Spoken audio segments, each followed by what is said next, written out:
Assalamualaikum warahmatullahi wabarakatuh. Perkenalkan, saya Nur Aisyah Azhara dengan NIM 2110543.007 dengan program studi Ekonomi Pembangunan, Fakultas Ekonomi dan Bisnis Kampus Payakumbuh, Universitas Andalas. Baiklah, pada kali ini saya akan mempresentasikan proposal saya dengan judul Analisis Pengaruh Dana Zakat Terhadap Kemiskinan di Kota Payakumbuh. Sebelumnya, saya hormati Bapak Wery Antoni, SE MSc, sebagai dosen pengampu mata kuliah spesial topik Perencanaan Pembangunan Ekonomi. Yang pertama yaitu latar belakang. Kemiskinan merupakan masalah ekonomi global yang sangat umum terjadi di negara-negara berkembang. Jumlah orang yang hidup di bawah garis kemiskinan masih menjadi masalah yang signifikan di negara yang sedang berkembang ini. Oleh karena itu, untuk mencegah pengaruh yang signifikan terhadap ekonomi suatu negara, masalah kemiskinan perlu segera diatasi. Murdiana dan Mulyana 2017. Menurut Hanifah dan kawan-kawan, 2023, pemerintah telah berupaya mencegah kenaikan angka kemiskinan di negara Indonesia ini dengan memberikan bantuan sosial, subsidi, dana desa, dan stabilitas harga kepada masyarakat. Karena ketidakefisienan bantuan yang diberikan dan distribusinya yang tidak merata merupakan dua unsur yang berkontribusi terhadap kemiskinan dan Indonesia perlu menurunkan angka kemiskinannya dengan memberikan bantuan pemerintah secara merata kepada yang membutuhkan. Salah satu Islam untuk memastikan bahwa orang miskin menerima bagian mereka dari kekayaan adalah zakat, yang harus dikelola dengan baik untuk membantu orang hidup berkecukupan. Zakat adalah suatu hak yang berupa harta yang harus dibayarkan untuk diberikan kepada suatu kelompok tertentu dan dalam jangka waktu tertentu.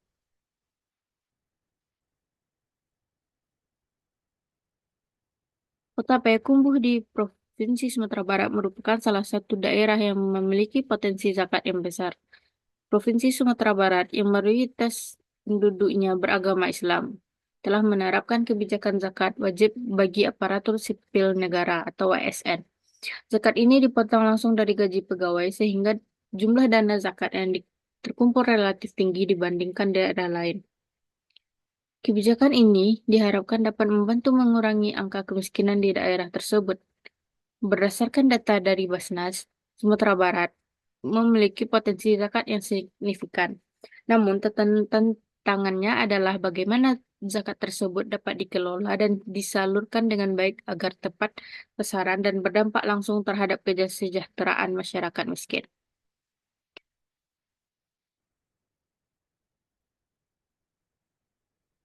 Di sini dapat kita lihat pada grafik ini, yaitu data jumlah penduduk miskin di Kota Payakumbuh mengalami kenaikan dari tahun 2019 hingga tahun 2021, di mana pada tahun 2019 ini penduduk miskin sebesar 7,64 ribu jiwa dalam dan pada tahun 2020 naik hingga 7,74 ribu jiwa.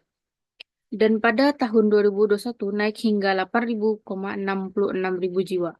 Lalu mengalami penurunan pada tahun 2022 sebesar 8,08 ribu jiwa dan mengalami penurunan lagi pada tahun 2023 yaitu sebesar 7,88. Bagi, bagi pemerintah, ini merupakan tantangan yang harus segera diselesaikan. Ada banyak program yang dijalankan pemerintah untuk menanggulangi kemiskinan ini. Di antaranya bantuan langsung tunai, penciptaan lapangan kerja, sembako murah, dan lainnya. Harapannya dengan adanya program ini, masalah kemiskinan bisa diatasi. Rumusan masalah yaitu bagaimana pengaruh dana zakat terhadap kemiskinan di Kota Payakumbuh. Tujuan dari penelitian ini yaitu adalah untuk mengetahui pengaruh dana zakat terhadap kemiskinan di Kota Payakumbuh.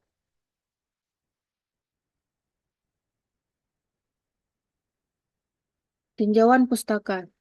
Tinjauan pustaka kemiskinan yaitu adalah kemiskinan biasanya didefinisikan sebagai sejauh mana suatu individu berada di bawah tingkat standar hidup minimal yang dapat diterima oleh masyarakat atau komunitasnya. Marianti dan Munawar 2006 berpendapat bahwa Kemiskinan merupakan fenomena multidimensi, didefinisikan dan diukur dalam banyak cara. Dalam banyak kasus, kemiskinan telah diukur dengan terminologi kesejahteraan ekonomi seperti pendapatan dan konsumsi. Seseorang dikatakan miskin bila ia berada di bawah tingkat kesejahteraan minimum tertentu yang telah disepakati. Nimes menyatakan bahwa kemiskinan adalah ketidakmampuan untuk membeli barang-barang kebutuhan dasar seperti makanan, pakaian, papan, dan obat-obatan. Zakat. Zakat merupakan salah satu dari 5 rukun Islam yang wajib ditunaikan dengan ketaatan mutlak. Menunaikan zakat hukumnya wajib bagi tiap-tiap muslim yang mempunyai harta benda menurut ketentuan yang ditetapkan oleh syariat Islam. Zakat merupakan sistem dan instrumen yang sangat khas dari sistem ekonomi Islam yang memiliki fungsi utama mendistribusikan kekayaan dari golongan masyarakat yang kaya yang memiliki harta dalam ukuran yang sudah ditentukan. Zakat mempunyai dua dimensi dalam pelaksanaannya, yaitu ibadah dan keuangan. Seorang Muslim yang mengeluarkan zakat mempunyai nilai ibadah yang dapat diukur ketaatan terhadap perintah Allah Subhanahu wa Ta'ala. Dimensi ekonomi dari mekanisme zakat adalah dapat membantu memenuhi kebutuhan minimum masyarakat miskin dan penerima zakat lainnya. Namun, zakat dapat menjaga keberlangsungan perekonomian ketika pelaku ekonomi baru memasuki pasar dan melakukan aktivitas ekonomi. Jika dikelola dengan baik, zakat juga dapat mengentaskan kemiskinan dan memperkecil kesenjangan antara si kaya dan si miskin.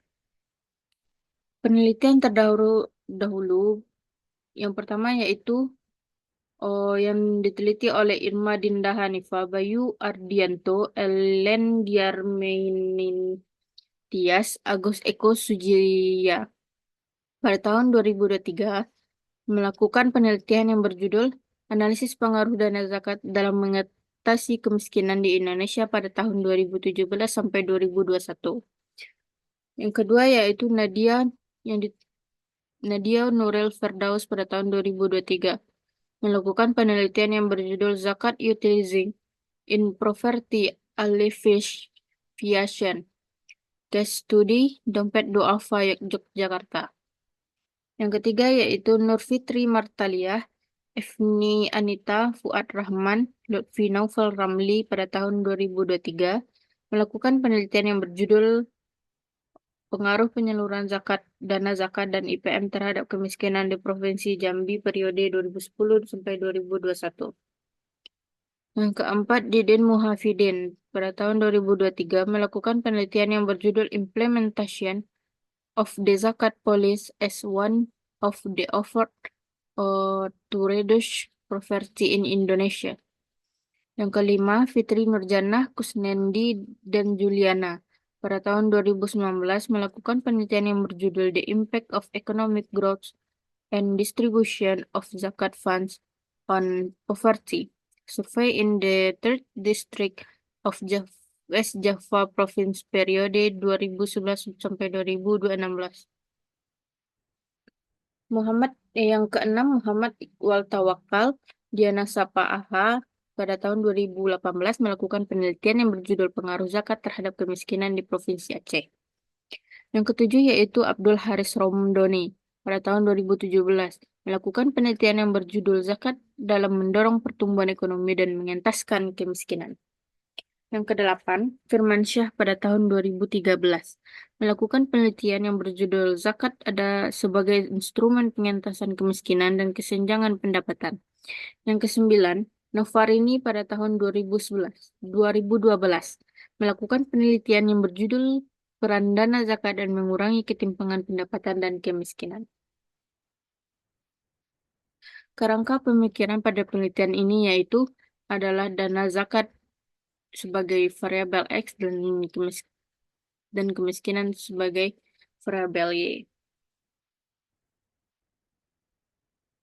Hipotesis penelitian yaitu diduga ada pengaruh positif antara dana zakat terhadap kemiskinan di Kota Payakumbuh. Metode penelitian. Yang pertama yaitu jenis penelitian.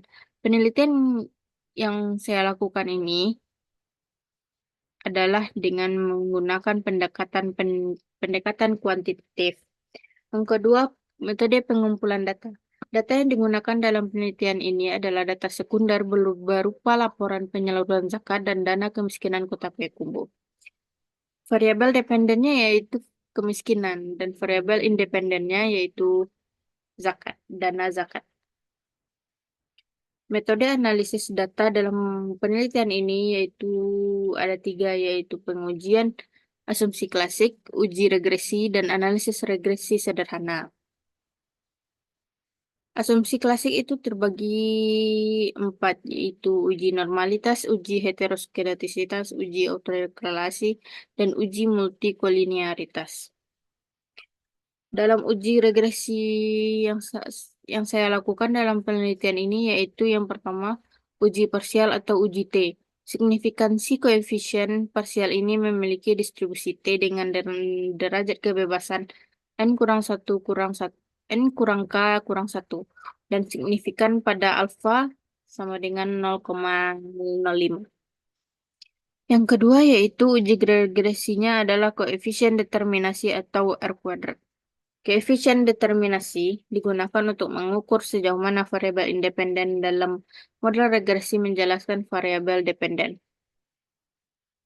Analisis regresi sederhana. Dalam penelitian ini, saya menggunakan analisis regresi sederhana di mana model persamaannya yaitu Y sama dengan beta 0 ditambah beta 1 X ditambah error. Di mana yaitu Y adalah variabel dependennya, di mana variabel dependen pada penelitian ini adalah kemiskinan. Dan X adalah variabel independennya, di mana pada penelitian ini variabel independennya yaitu adalah dana zakat. Beta 0 dan beta 1 adalah koefisien regresi. Dan error adalah random error atau kekeliruan.